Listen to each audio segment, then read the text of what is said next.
ಆರಂಭದಲ್ಲಿ ಮಕ್ಕಳು ಹೇಳಿಕೊಟ್ಟಂಥ ವಚನಗಳಲ್ಲಿರುವ ಸಾರವನ್ನು ಗ್ರಹಿಸಿಕೊಂಡು ಅದರಂತೆ ನಮ್ಮ ಬದುಕನ್ನು ಕಟ್ಟಿಕೊಂಡ್ರೆ ನಮ್ಮಂಥ ಭಾಗ್ಯಶಾಲಿಗಳು ಮತ್ತೊಬ್ಬರಿಲ್ಲ. ಅವರು ಹೇಳಿಕೊಟ್ಟಂಥ ಮೊದಲ ವಚನ ಸತ್ಯಕ್ಕನದು. ಸತ್ಯಕ್ಕ 12ನೇ ಶತಮಾನದಲ್ಲಿದ್ದಂಥ ಒಬ್ಬ ಶಿವಶರಣೆ. ಅವಳ ನಿತ್ಯ ಕಾಯಕ ಏನು ಅಂದರೆ, ಎದ್ದ ತಕ್ಷಣ ಬೀದಿಯ ಕಸವನ್ನು ಗುಡಿಸಿ ಬೀದಿಗಳನ್ನು ಸ್ವಚ್ಛ ಮಾಡಿ ಆ ಕಸವನ್ನು ತೆಗೆದು ಒಂದು ಕಡೆ ಹಾಕುವಂಥದ್ದು. ಇದು ಪ್ರತಿನಿತ್ಯವೂ ಆಕೆಯ ಕೆಲಸ.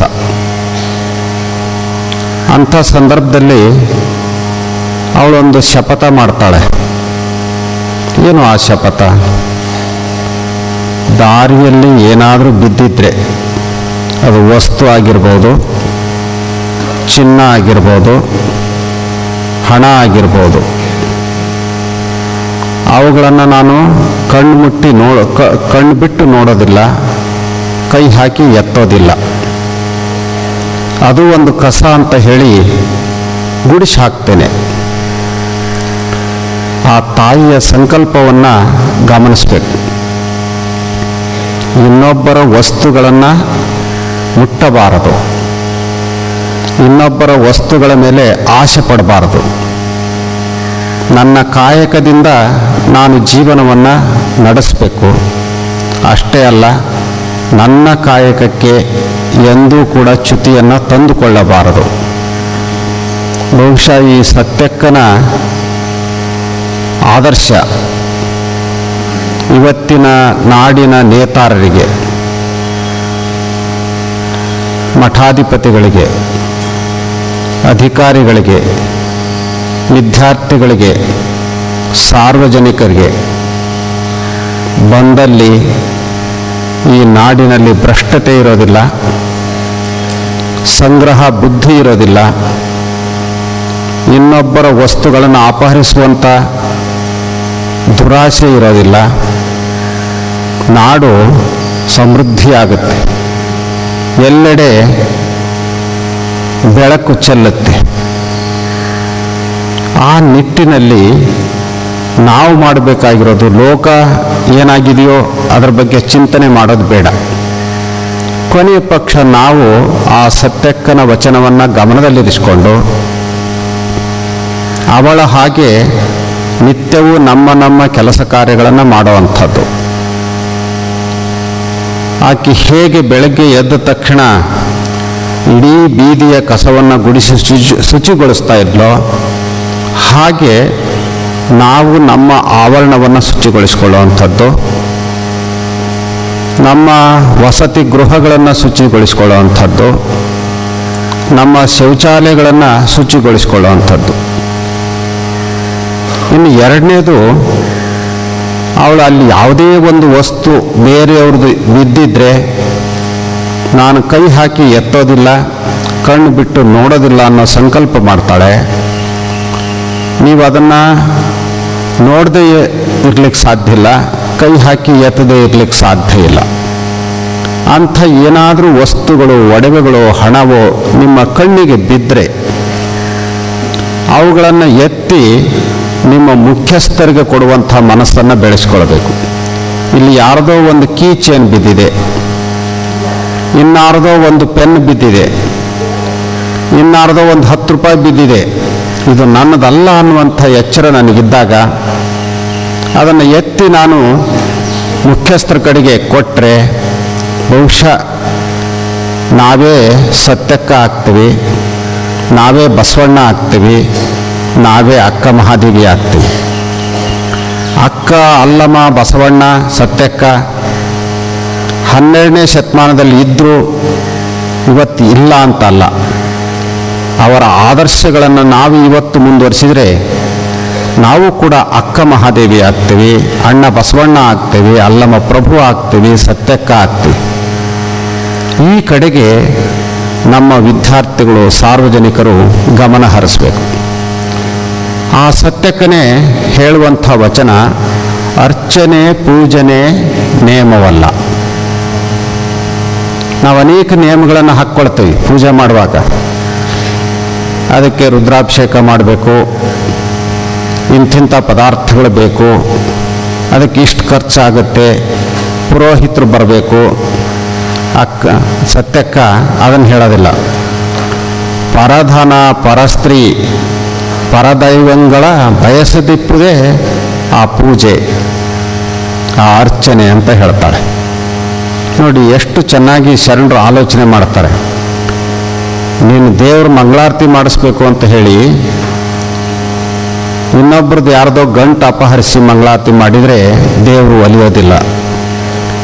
ಅದರ ಬದಲಾಗಿ ಸತ್ಯ ಶುದ್ಧ ಕಾಯಕವನ್ನು ಮಾಡಿದರೆ ಆ ಭಗವಂತ ಒಲಿತಾನೆ ಅನ್ನೋದನ್ನು ಬಹಳ ಅರ್ಥಪೂರ್ಣವಾಗಿ ಸತ್ಯಕ್ಕ ಹೇಳಿದ್ದು ಮಾತ್ರವಲ್ಲ, ಅದರಂತೆ ನಡೆದು ತೋರಿಸಿದಂಥವಳು. 12ನೇ ಶತಮಾನದ ಯಾವುದೇ ಶರಣರ ಬದುಕನ್ನು ಗಮನಿಸಿದರೆ ಅವರು ಕೇವಲ ನುಡಿ ಜಾಣರಲ್ಲ, ನಡೆಧೀರರು. ಇವತ್ತು ನುಡಿ ಜಾಣರು ತುಂಬ ಇದ್ದೇವೆ, ನಡೆಧೀರರ ಕೊರತೆ ಹೆಚ್ಚಾಗಿದೆ. ಆ ಕೊರತೆಯನ್ನು ತುಂಬುವ ಕಾರ್ಯವನ್ನು ನೀವು ಮಾಡಬೇಕಾಗಿದೆ. ಅದಕ್ಕೇ ಪ್ರೇರಣೆ ಈ 8 ದಿನಗಳ ಕಾರ್ಯಕ್ರಮ. ಅಕ್ಕ ಮಹಾದೇವಿಯವರ ಮತ್ತೊಂದು ವಚನವನ್ನು ಅವರು ತುಂಬ ಸೊಗಸಾಗಿ ಹೇಳಿಕೊಟ್ರು. ಆ ವಚನ ನಮ್ಮ ಕಣ್ಣು, ಕಿವಿ, ಮೂಗು, ನಾಲಿಗೆ ಇವುಗಳಿಗೆಲ್ಲ ಯಾವುದು ಶೃಂಗಾರ? ನಾವೆಲ್ಲ ಸೌಂದರ್ಯ ಅಂದರೆ ಏನು ಅಂದ್ಕೊಂಡೇವಿ? ಸ್ನಾನ ಮಾಡೋದು, ಮಡೆ ಬಟ್ಟೆಗಳನ್ನು ತೊಟ್ಕೊಳ್ಳೋದು, ವಿವಿಧ ರೀತಿಯ ಪೌಡ್ರ್ಗಳನ್ನು ಹಾಕ್ಕೊಳ್ಳೋದು, ಬಹಳ ಸುಂದರವಾಗಿ ಕಾಣೋದು ಬಾಹ್ಯವಾಗಿ. ಆದರೆ ಅಕ್ಕ ಇದನ್ನು ಸೌಂದರ್ಯ ಅಂತ ಕರೆಯೋದಿಲ್ಲ. ಅಕ್ಕ ಹೇಳುವ ಸೌಂದರ್ಯದ ಪರಿಕಲ್ಪನೆಯನ್ನು ನೀವು ಗಮನಿಸಬೇಕು.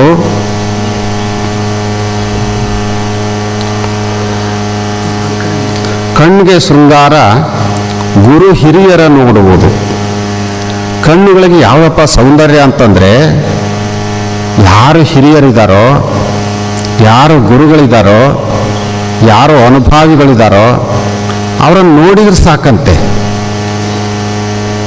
ಆಗ ಕಣ್ಣುಗಳು ಪಾವನ ಆಗ್ತವೆ. ಈಗಲೂ ಕೂಡ ನಾವು ಗ್ರಾಮೀಣ ಪ್ರದೇಶದಲ್ಲಿ ಹೋದಾಗ ವಯೋವೃದ್ಧ ಹೆಣ್ಮಕ್ಳು ಮತ್ತು ಗಂಡು ಮಕ್ಕಳು ಅವ್ರಿಗೆ ಕಣ್ಣು ಕಾಣ್ತಾ ಇರಲ್ಲ. ಹೀಗೆ ನೋಡ್ತಾ, ಅಯ್ಯೋ ನಮ್ಮಪ್ಪ ಬಹಳ ದಿನಗಳಿಂದ ನೀನು ನೋಡಬೇಕು ಅಂತ ಆಸೆ ಇತ್ತು, ಇವತ್ತು ನನ್ನ ಕಣ್ಣು ಪಾವನ ಆದವು ಕಣಪ್ಪ ಅಂತ ನಮ್ಮನ್ನು ನೋಡಿದ ತಕ್ಷಣ. ನೋಡಿ, ಅವ್ರಿಗೆ ಈ ವಚನದ ಭಾವ ಗೊತ್ತಿಲ್ಲ, ಅಕ್ಕ ಮಹಾದೇವಿಗೆ ಗೊತ್ತಿಲ್ಲ. ಆದರೆ ಆ ಹಿರಿಯರು ಹೇಳ್ತಾರೆ, ನಿನ್ನ ನೋಡಿದ್ರಿಂದ ನನ್ನ ಕಣ್ಣು ಪಾವನ ಆದವು. ಅಂದರೆ ಕಣ್ಣುಗಳಿಂದ ನೋಡಬೇಕಾದದ್ದು ಏನು, ಕಣ್ಣಿನ ದೃಷ್ಟಿ ಹೇಗಿರಬೇಕು ಅನ್ನೋದನ್ನು ಅಕ್ಕ ಹೇಳೋದ್ರ ಮೂಲಕ ಸೌಂದರ್ಯದ ಪರಿಕಲ್ಪನೆಯನ್ನು ವಿಭಿನ್ನವಾಗಿ ಚಿತ್ರಿಸ್ತಾಳೆ. ಕರ್ಣಕ್ಕೆ ಶೃಂಗಾರ ವಚನಗಳ ಕೇಳುವುದು. ಕರ್ಣ ಅಂದರೆ ಕಿವಿ. ಕಿವಿಗೇನು ಸೌಂದರ್ಯ ಶೃಂಗಾರ? ಆಭರಣ ಕೇಳೋದಲ್ಲ, ಅಥವಾ ಕರ್ಕಶವಾದಂಥ ಸಂಗೀತವನ್ನು ಕೇಳೋದಲ್ಲ, ಯಾವುದೋ ನಿಂದೆಯ ಮಾತುಗಳನ್ನು ಕೇಳೋದಲ್ಲ. ಬದಲಾಗಿ ಏನು ಈ ವಚನಗಳು ಈಗೆಲ್ಲ ತಿಪ್ಪೇಸ್ವಾಮಿಯವರು ಮಾತನಾಡಿದರು, ನಮ್ಮ ಮಾತುಗಳನ್ನು ಕೇಳ್ತಾ ಇದ್ರಿ, ವಚನಗಳನ್ನು ಹಾಡಿದ್ದನ್ನು ಕೇಳಿದ್ರಿ. ಇಂಥ ಒಳ್ಳೆಯ ಮಾತುಗಳನ್ನು ಕೇಳುವಂಥದ್ದೇ ಕಿವಿಯ ಶೃಂಗಾರ, ಕಿವಿಯ ಶೃಂಗಾರವನ್ನು ಹೆಚ್ಚಿಸುವಂಥ ಸಾಧನ. ಬರೀ ವಚನ ಕೇಳಿದ್ರೆ ಸಾಲದು. ಆ ವಚನಕ್ಕೆ ಶೃಂಗಾರ ಯಾವುದು ಅಂದರೆ ಸತ್ಯವನ್ನು ನುಡಿಯುವುದು ಅಂತ ಮುಂದುವರೆದು ಹೇಳ್ತಾರೆ. ಹಂತ ಹಂತವಾಗಿ ವ್ಯಕ್ತಿತ್ವದ ಪರಿವರ್ತನೆಗೆ ಪ್ರೇರಕವಾಗುವಂಥ ಮಾತುಗಳನ್ನೇ ಶರಣರು ಹೇಳ್ತಾರೆ. ನೀವು ವಚನ ಕೇಳಿದ್ದಷ್ಟೇ ಅಲ್ಲ, ಹೇಳಿದ್ದಷ್ಟೇ ಅಲ್ಲ, ಅದು ಸತ್ಯದಿಂದ ಕೂಡಿರಬೇಕು, ಸತ್ಯವನ್ನೇ ನುಡಿಬೇಕು. ಆಗ ಆ ವಚನಗಳಿಗೆ ಮನ್ನಣೆ ಸಿಗುತ್ತೆ, ಅವುಗಳು ಸೌಂದರ್ಯ ಹೆಚ್ಚಾಗುತ್ತೆ ಅನ್ನೋದನ್ನು ಅಕ್ಕ ಹೇಳೋದ್ರ ಮೂಲಕ ಮುಂದುವರೆದು ಹೇಳ್ತಾರೆ. ಸಂಭಾಷಣೆಗೆ ಶೃಂಗಾರ ಸದ್ಭಕ್ತರ ನುಡಿಗಡಣ. ನಾವು ಚರ್ಚೆ ಮಾಡ್ತೀವಿ, ಸಮಾಲೋಚನೆ ಮಾಡ್ತೀವಿ, ಅದು ನಮ್ಮ ಮನಸ್ಸನ್ನು ಬುದ್ಧಿಯನ್ನು ವಿಕಾರ ಮಾಡುವಂಥ ಜನರ ಜೊತೆಗೆಲ್ಲ ಚರ್ಚೆ ಮಾಡಬೇಕಾಗಿರುವಂಥದ್ದು.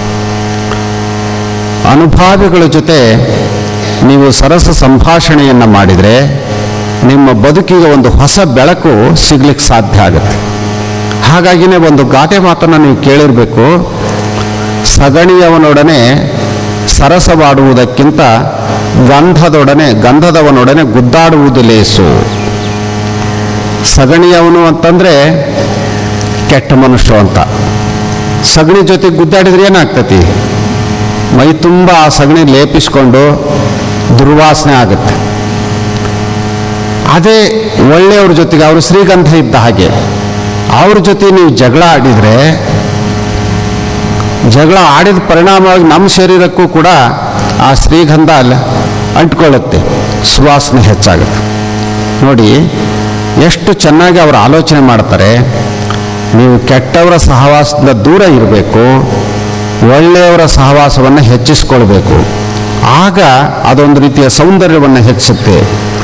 ಇವಿಲ್ಲದ ಜೀವಿಯ ಬಾಳುವೆ ಏತಕ್ಕೆ ಬಾತೆಯಯ್ಯ. ಇವಿಲ್ಲ ಅಂತಂದರೆ ಮನುಷ್ಯನ ಬಾಳುವೆಯೇ ವ್ಯರ್ಥ ಅಂತ ಹೇಳ್ತಾರೆ.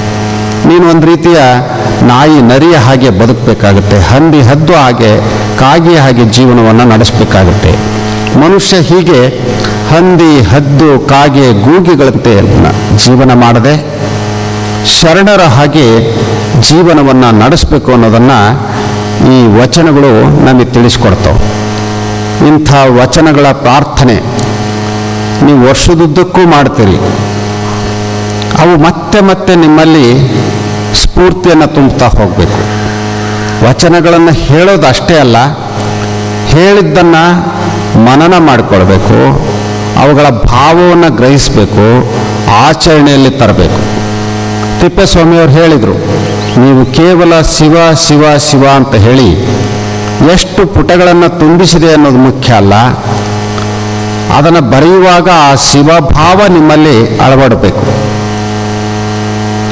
ಶಿವಭಾವ ಅಳವಡೋದು ಅಂದ್ರೇನು? ಸರ್ವರಿಗೂ ಹಿತವನ್ನು ಹಾರೈಸುವಂಥದ್ದು, ಎಲ್ಲರ ಅಭ್ಯುದಯವನ್ನು ಬಯಸುವಂಥದ್ದು, ವ್ಯಕ್ತಿತ್ವವನ್ನು ಇನ್ನಷ್ಟು ಕಟ್ಟಿಕೊಳ್ಳಲಿಕ್ಕೆ ಇದು ಸಹಾಯ ಆಗುತ್ತೆ ಅನ್ನುವಂಥ ನಂಬಿಕೆಯನ್ನು ಇಟ್ಕೊಳ್ಬೇಕು. ಆಗ ಆ ಶಿವಮಂತ್ರ ಲೇಖನ ನಿಮ್ಮ ಬದುಕಿಗೆ ಒಂದು ಹೊಸ ಭರವಸೆಯನ್ನು ನೀಡುತ್ತೆ.